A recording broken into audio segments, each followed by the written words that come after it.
सुप्रभात। जय श्री कृष्ण। गत श्लोकों के माध्यम से हमने यह समझा, यह अध्ययन किया कि कार्य और कारण के संबंध का हेतु है प्रकृति, और प्रकृति में स्थित गुणों के भोग का कारण है पुरुष।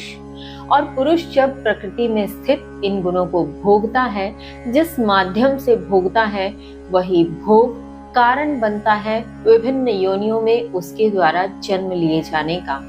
और श्री कृष्ण कहते हैं, इस देह में जब वह आता है, इस देह में जब वह जन्म लेता है, तो इसके भीतर ही वह साक्षी है, वह अनुमति देने वाला, वह परम आत्मा भी कहा गया। इसी के भीतर सब कुछ है। इसीलिए श्री कृष्ण बार बार हमें इसी बात पर जोर देने को कहते हैं कि अपने ही आत्म में आत्म को खोजो, अपने ही आत्म को संयम में स्थित कर आत्म से ही उस तत्व को जानने का प्रयास करो। इसी के साथ श्री कृष्ण अब आगे क्या समझाते हैं, आइए जाने श्लोक संख्या 24।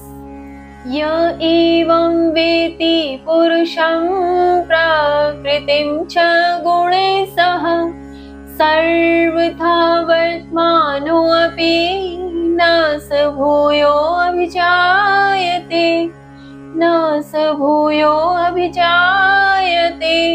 श्री कृष्ण कहते हैं, जो पुरुष सभी प्रकार से वर्तमान में रहते हुए भी प्रकृति को और उसे उसके गुणों के साथ जानता है, वह फिर जन्म नहीं लेता है। भावार्थ, यहाँ श्री कृष्ण उसी तत्व के मूल को समझने के लिए कह रहे हैं।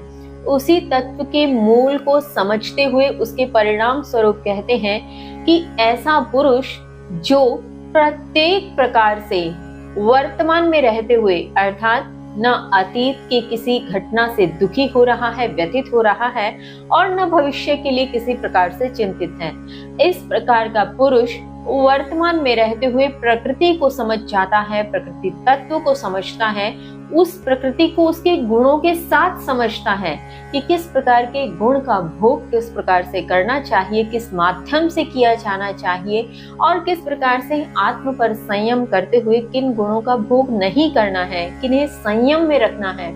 इस प्रकार से जब वह वर्तमान में रहते हुए सब प्रकार से प्रकृति और उस प्रकृति को उसके गुणों के साथ जानता है, समझ जाता है, उस तत्व को जान जाता है, तो निश्चित ही उसका पुनः जन्म नहीं होता। वह इस जन्म चक्र के बंधन से मुक्त हो जाता है, क्योंकि वह उस तत्व को समझ चुका होता है, उसे जान चुका होता है। इसका तात्पर्य यह भी कह सकते हैं कि समझ लेने के उपरांत वह उसे प्राप्त कर चुका होता है, अतः उसका जन्म नहीं होता। आगे श्री कृष्ण कहते हैं, श्लोक संख्या 25। ध्यानेनात्मनि पश्यन्ति केचित् आत्मानमात्मना अन्ये सांख्येन योगेन कर्मयोगेन चापरे, कर्मयोगेन चापरे। श्री कृष्ण कहते हैं, कुछ लोग अपने आत्म को ध्यान योग से, अन्य कुछ सांख्य अर्थात ज्ञान योग से, और कुछ अन्य कर्म योग से अपने में देखते हैं। भावार्थ, यहाँ श्री कृष्ण स्वयं को स्वयं में देखने की विधाओं के विषय में कहते हैं, जिसके बारे में वे हमें गत अध्यायों में भी समझा चुके हैं, जिसके बारे में हमने गत अध्याय के माध्यम से बहुत सारे श्लोकों का अध्ययन करते हुए इसे समझने का प्रयत्न किया, जिसमें श्री कृष्ण ने भिन्न भिन्न विधाओं के माध्यम से बताया कि ध्यान योग किया जा सकता है, कर्म योग किया जा सकता है, भक्ति योग किया जा सकता है, ज्ञान योग किया जा सकता है।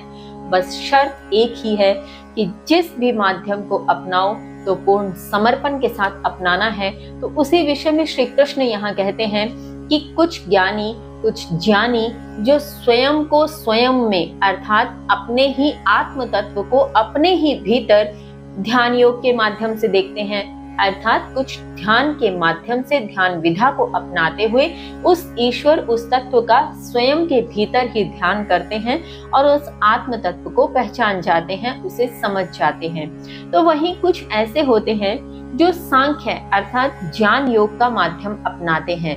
ज्ञान योग के माध्यम से वह ज्ञान संग्रहित करते हैं कि उस तत्व की क्या विशेषताएं हैं, उस तत्व को कैसे प्राप्त किया जा सकता है, उस तत्व में कैसे उतरा जा सकता है, उस तत्व की भिन्न भिन्न किस प्रकार से विशेषताओं के आधार पर उसके गुण अवगुण क्या है, किस प्रकार के भोगों का माध्यम अपनाते हुए हम उस तत्व को समझ सकते हैं, जान सकते हैं।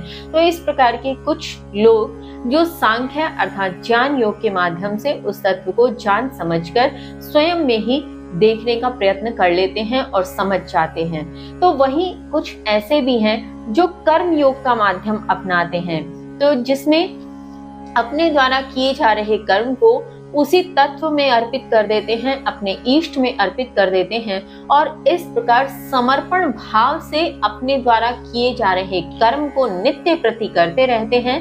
कर्म के किए जाने के प्रत्युत्तर स्वरूप फल की इच्छा नहीं करते, वही होता है समर्पण। और नित्य प्रति इस प्रकार के अभ्यास से जब वह अपने कर्म योग में पारंगत हो जाते हैं तो वह उस तत्व को समझ जाते हैं, उसे जान जाते हैं और अपने आत्म में उसका अनुभव भी कर लेते हैं। अब इसके आगे श्री कृष्ण अब हमें क्या समझाते हैं जानेंगे कल। तब तक के लिए जय श्री कृष्ण।